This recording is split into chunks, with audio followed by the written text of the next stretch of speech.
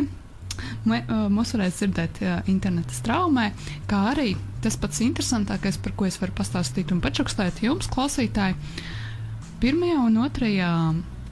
augustā, tajā brīdī, kad būs laba daba, būs arī interneta straumējums no norises vietas, kur arī mūsu raidījuma Studentu Pītera ētera cilvēkus varēs dzirdēt, stāstot par to, kas notiek festivālā uz vietas. Jā, tad būs iespēja dzirdēt gan intervijas, gan ar mūziķiem, gan ar apmeklētājiem. Gan ar tiem, kas rada vidi. Tātad ar visiem, un noteikti ievigriniet balsis pirms dodaties uz šo te pasākumu, jo būs iespēja gan padziedāt līdzi mīļākajām grupām, gan arī atnākt uz radio un tikt nointervētam. Tā kā visas iespējas. Tieši tā, bet šodien mēs no jums sakam tā. Un dodamies muzikālā pauzē, lai pēc dažām minūtēm jau dotu vārdu raidījumam Nezāle. Jā, atvadamies, un tagad atvadamies tiešām jau uz pailgu laiku, bet jau vasaras nobeigumā augustā tiksimies atkal, augusta 2. pusē varētu jau pat teikt, un tad jau ar jauniem stāstiem, ar jaunām lietām, lai izdodas.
Šarmuļus, bet tava mīla nemaksā rēķinus, man vajag naudu. Tas, ko vajag. Tas, ko vajag. Tas, ko vajag. Vajag naudu man, jā.